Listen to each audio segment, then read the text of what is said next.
Oh yeah, that was great. Yeah. Let's get... Who's next? Sharky is. I'm pulling him up now. Oh, nice. Sharky, how you doing, bro? Sharky is muted. Oh. Yeah, you need to put it to push to talk. All right. Yeah, there we go. Sharky, can you hear us? Yeah. All right. How you doing, bro? I'm doing good. I was here last week, and I'd like to officially apologize for underestimating the ability for Fnatic to throw. Oh, yeah. You and me both, bro. You and me fucking both. I'm so mad that they've ruined my 0-18 dream. Yeah, you and me both, bro. I woke up this morning with a song in my heart, and it was shattered within 10 minutes of waking up. I remember driving to the gym. I quickly pulled up the standings just to see where Fnatic is, and they didn't win one fucking game yesterday. Not one goddamn game. Even lost against C9. Like, how in the fuck does an EU team lose against an NA team? Dude, that was just dog shit. I haven't even watched the games. I refused. They do have Hiliasung. He does love to go in no matter the gold. You see, or the champion. But you see, I haven't watched the games yet. But I kind of... Did you watch the games? I've seen highlight clips of it. He was on Soraka, and he still decided to 1v5 and flank. Okay, so this which makes sense. I will give him props for that. That takes some commitment and balls. You see, the problem is, I sort of knew that if there was one weakness in sort of Fnatic's armor, it was Hiliasung. Hiliasung is sometimes his own worst enemy. So, I'm not sure. The other one that I think may have thrown it, I haven't watched the games yet, so I don't know.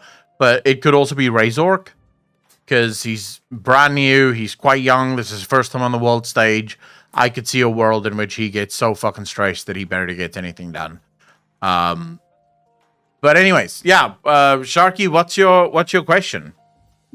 Yeah, so my question is not necessarily gaming related, though it might be tangentially. Okay. Do you have any books that you'd recommend people read?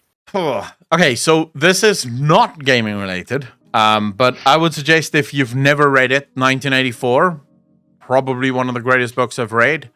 In at least, I'd say, the last 3 or 4 years. But I would probably put it in my top 5 of books ever. The other one would be The Lost Symbol from Dan Brown. Also, just an incredible read. And then a little bit gaming related would be the Dark Imperium stuff. I've been blown away by the way in which they write. And obviously, there's so many books that I could recommend, and there are so many good books. The Da Vinci Code is not... Dan Brown, by the way, is my favorite author.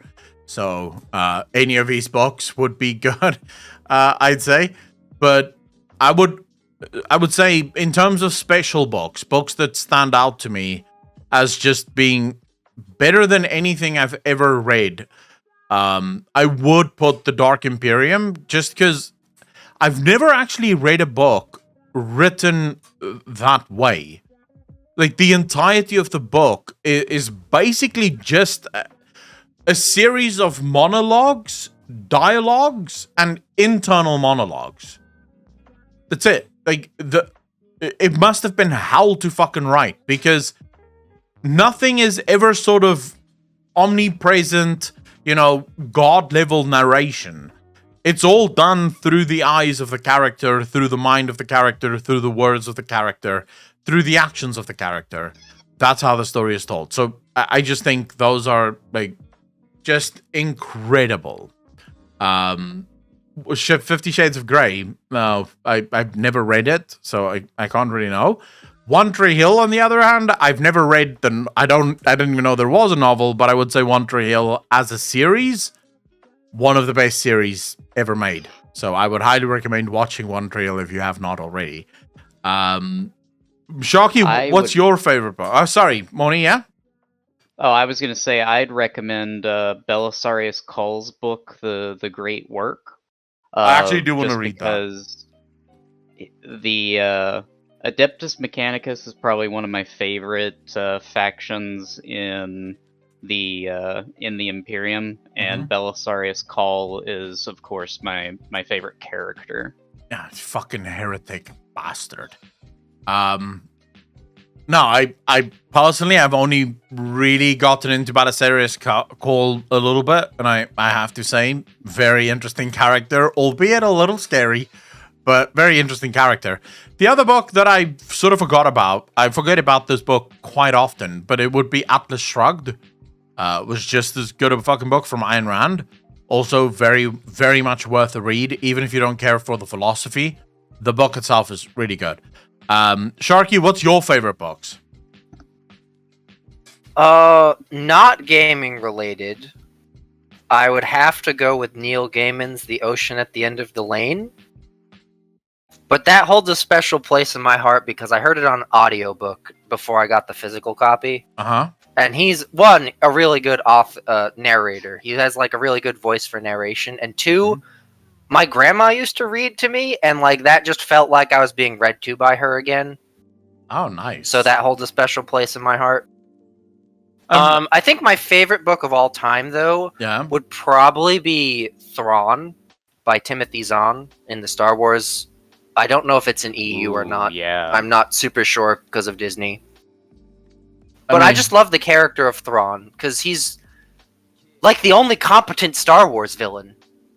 Yes, I could talk we could probably have, like, hour-long conversations about Thrawn.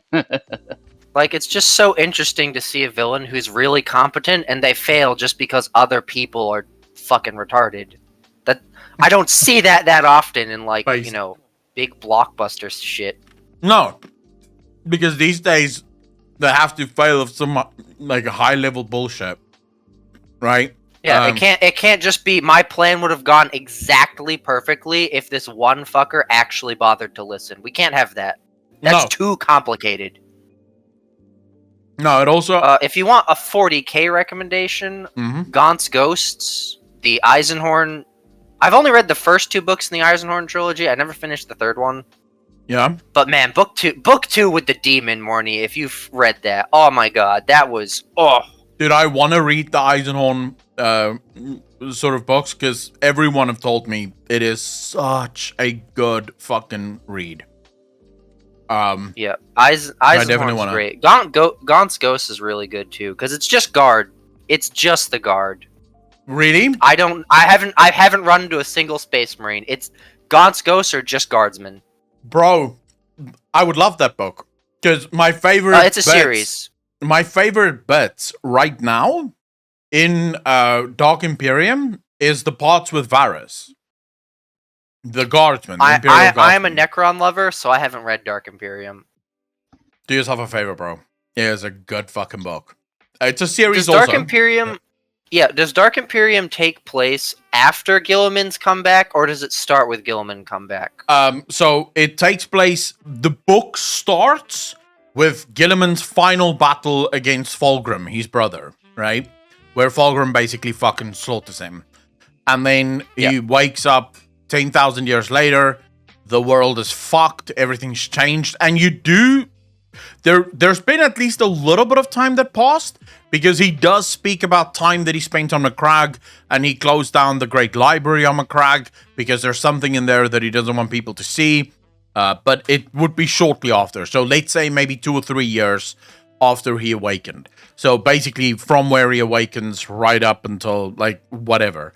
When Dark Imperium finishes, but that's the time frame. The Eye of Terror is open, the Eye of Rukan is open, and it is just all out fucking war in the galaxy. Yeah. And Roberto Gilliman just goes around fighting. I have wanted to read it, but I don't know if it's in the Codex or if it's in a White Dwarf magazine Wizard puts out. I think Wizard puts out White Dwarf. But there's a bit before Dark Imperium where it's like the battle leading up to Gilliman getting resurrected, and I don't know where that is. I would have no idea. I don't know. But I would also recommend, if you want something funny and Necrons, The Infinite End of the Divine, because having a Necron ask another Necron, do orcs need to breathe oxygen, is still one of the best lines I've ever read. Wait, do orcs could just imagine they're breathing oxygen, right? I mean, that question never got answered in the book, so maybe. I mean, in theory, yeah, because whatever they believe is true, but they'd have to have more than one orc believe it to cause it to be I don't know if this is true. a legitimate story or not, but I do know there were This is a story of orcs working outside on the spaceship, and then some other orcs came by and said, "You guys can't be out there. You don't have any spacesuits. You're gonna die." And then everybody outside just immediately died. I don't know if that's a true story or not, but I It believe just shows the power of the collective Belief. psychic Yeah. belief that the orcs have. Yeah, so I don't know if orcs need oxygen to actually survive, but the Necrons sure found out. Well, let's ask chat. Chat, do you guys believe that orcs require oxygen to breathe? Let's see what chat thinks. Sharky, I really appreciate the question, bro. It's always fun to answer questions that's a little bit removed from gaming. So I really appreciate that. Yep, I'll be lurking in your Twitch chat under a different name. Oh, shit. That's ominous as fuck. Sharky, take care of Blink yourself, twice brother. when I'm behind you. I really appreciate you, bro. Take care of yourself, have a nice brother. night. You too, man. All right.